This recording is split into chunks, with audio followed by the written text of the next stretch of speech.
सबसे पहली बात तो कि इस बार का जो बजट पेश हुआ लोकसभा में,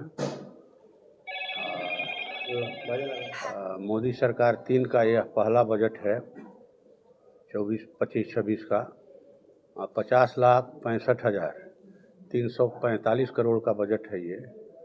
और इसमें सरकार ने ये ढिंढोरा पीटा कि हमने मिडिल क्लास को राहत देने के लिए 12 लाख तक पर जो है इनकम टैक्स जो है फ्री कर दिया है। लेकिन सच्चाई ये है कि इस बजट से कॉरपोरेट घरानों को फ़ायदा होगा और आम जन जो है, किसान, मजदूर, दुकानदार, ऐसे तमाम लोगों पर और ज़्यादा बोझ बढ़ेगा। कॉरपोरेटों का मुनाफा जो है, हम लोग जान रहे हैं कि मोदी सरकार के सत्ता में आने के बाद चौगुना बढ़ गया है, लेकिन उनका जो है इनकम टैक्स 2014 के बाद से देखिएगा तो वो उनका घट रहा है। पहले वो ज़्यादा कॉरपोरेटों का टैक्स होता था और आम जनता का कम, लेकिन माने संभवतः 4,66,000 2014-15 में माने ये था कलेक्शन, और आम जन से 2,48,000 करोड़ का। लेकिन हम लोग देख रहे हैं कि 2024-25 में वो जो है माने कॉरपोरेटों का टैक्स जो है वो मुश्किल से कहे कि 2 गुना 2.5 गुना बढ़ा है, जबकि आवाम का टैक्स जो है 6 गुना ज़्यादा बढ़ गया है। ठीक ना? तो इसलिए हम लोग कह रहे हैं कि ये सरकार जो है कॉरपोरेटों की दिशा में काम कर रही है। अगर सरकार को राहत ही देना था तो इनको खाद्य पदार्थों पर से जीएसटी हटाना चाहिए था। ठीक ना? जो छोटे मझोले व्यवसायी हैं उनको राहत देना चाहिए था। फिर जो है मान लीजिए कि जो टैक्स की जटिल प्रक्रिया है जीएसटी जमा करने की, जिसकी वजह से व्यवसाय के हर क्षेत्र में भारी तबाही है, और जो अधिकारी हैं उनके भयादोहन का वो शिकार हो रहे हैं। उसी तरह से हम लोग देख रहे हैं कि आम जनों की जो है क्रय शक्ति घटी है। महंगाई जो है 7वें आसमान पर है। लेकिन एक आम आदमी का, कहिए कि बिहार में जो जातीय जनगणना हुआ पिछले दिनों, महागठबंधन की सरकार ने कराया, उसमें ये बात आई कि 1/3 लोगों की जो आमदनी है वो 6,000 रुपया मासिक से कम है। करीब 64% लोगों की आमदनी, 34% लोगों की। तो ये तो माने कहिए कि आम आदमी के क्रय शक्ति में भारी गिरावट है, बेरोजगारी है, और जो है महंगाई 7वें आसमान पर है। तो इसलिए हम लोगों ने इसका विरोध किया, और संसदीय दल की ओर से तय हुआ था कि बोलना है, तो हमने रखा भी, अपनी बातों को संसद के अंदर रखा। इसके अलावा जनता के और भी लोकहित के मुद्दे जो हैं, अब कुछ आ गए कर्मी एफसीआई के, कोटा से आए थे, हरियाणा से आए थे।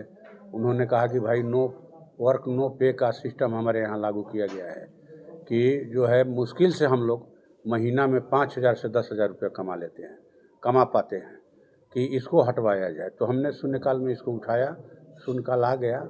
वैसे तो रोज़ दिन ही हम लोग शून्यकाल डालते थे, लेकिन बैलेटिंग के जरिए 20 ही शून्यकाल का चयन होता था, और जिनका शून्यकाल आता था वो पढ़ते थे, बाकी शून्यकाल समिति को जाता था।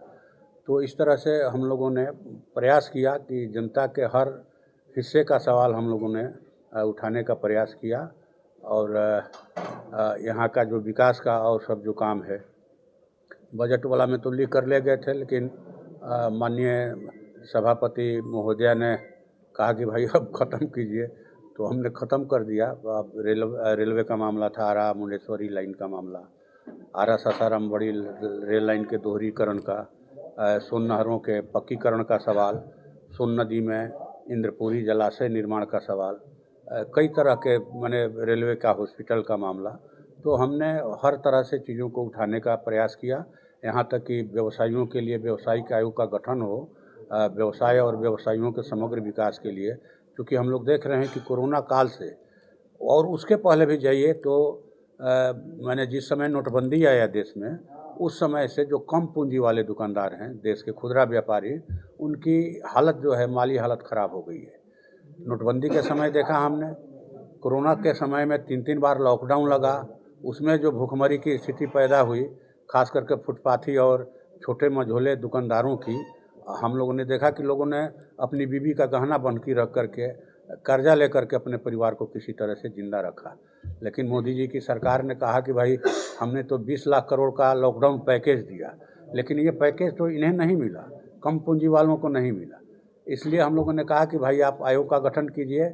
और अभी एक जो आया है ऑनलाइन व्यापार या जो मॉल संस्कृति है, इसकी वजह से भी ऑफलाइन व्यापार बुरी तरह से प्रभावित है। 22 करोड़ लोगों की जीविका चलती है इससे। खुदरा व्यापार में जो है 22 करोड़ लोगों की जीविका चलती है।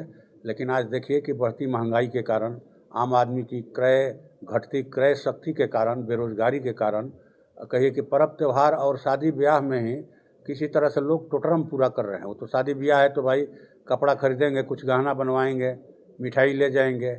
पर्व त्यौहार है तो रंग और अबीर खरीदेंगे, काली जी को फुगा चढ़ाना है, बनेगा। लेकिन उत्साह नहीं है, उमंग नहीं है, ख़त्म हो गया है बाज़ार से। सामान्य दिनों में ऐसा भी समय आएगा, आने वाले दिनों में, अगर ऑनलाइन व्यापार पर कंट्रोल नहीं किया गया तो दुकानदार अपनी दुकानों पर बैठकर माछी मारेंगे, कोई नहीं आएगा ग्राहक। तो इसलिए हमने ये सवाल भी उठाया, किसानों का सवाल उठाया कि एमएसपी को कानूनी दर्जा दिया जाए। और एमएसपी सिर्फ माने जितना लागत है किसानों का उस हिसाब से तय कीजिए। हम लोग तो एक दिन कागज़ कलम लेकर बैठे थे कि भाई 1 क्विंटल धान पैदा करने में किसान का कितना खर्च हो रहा है, तो खर्च हो रहा है 4,000 रुपये से कम नहीं। 1 क्विंटल धान पैदा करने में किसान अपना श्रम नहीं जोड़ता है, मेहनत नहीं जोड़ता है। वही किसान अगर दूसरे के खेत में काम करेंगे तो मजदूरी मिलेगी उनको। जो महिलाएं खेत में काम करने वाले लोगों के लिए खाना बनाकर भेजती हैं, वो भी तो कृषि का ही हिस्सा है, कृषि की लागत में ही आएगा। तो सबको जोड़ करके जितना लागत आता है, कम से कम उसका 1.5 गुना समर्थन मूल्य दीजिए। हम लोगों ने तो यहाँ तक कहा, 4-4 बार शून्यकाल